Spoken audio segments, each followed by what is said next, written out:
Okay, if you've made it this far, you should give yourself a big pat on the back.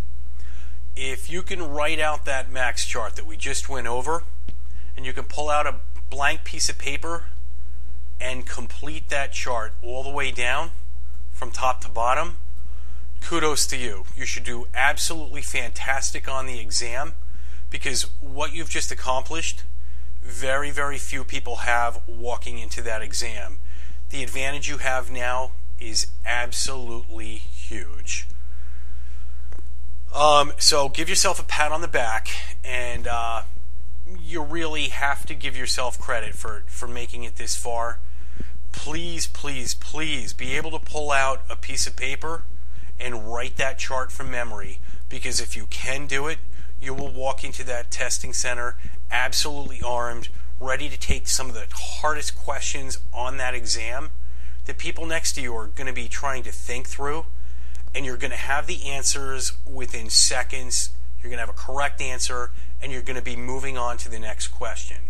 So fantastic, fantastic job. Okay, in the previous section, we constructed the chart. It's going to give us the maximum gain, the break even, and the maximum loss for all the different strategies that they're going to test you on. But what I'd like to do now is I'd like you to practice seeing the strategy that's being described in the question. And what I want to do is I want to stop here. Take a look at the chart, if you would, on page 22. I've got it blocked out in green, yellow, and red for a reason. The strategies that you see in green, buying and selling uncovered, they deal with an option and an option only. It's an option alone. You're either buying an option or you're selling uncovered without a stock position. You're going to buy a call, you're going to buy a put. You're going to sell a call, or you're going to sell a put. That's the green section. If you look at the yellow section, this is going to be a combination of stock and an option.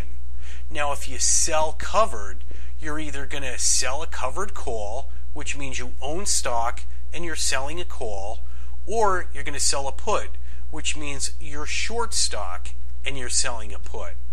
Now, the hedge positions, these are the fun ones, remember?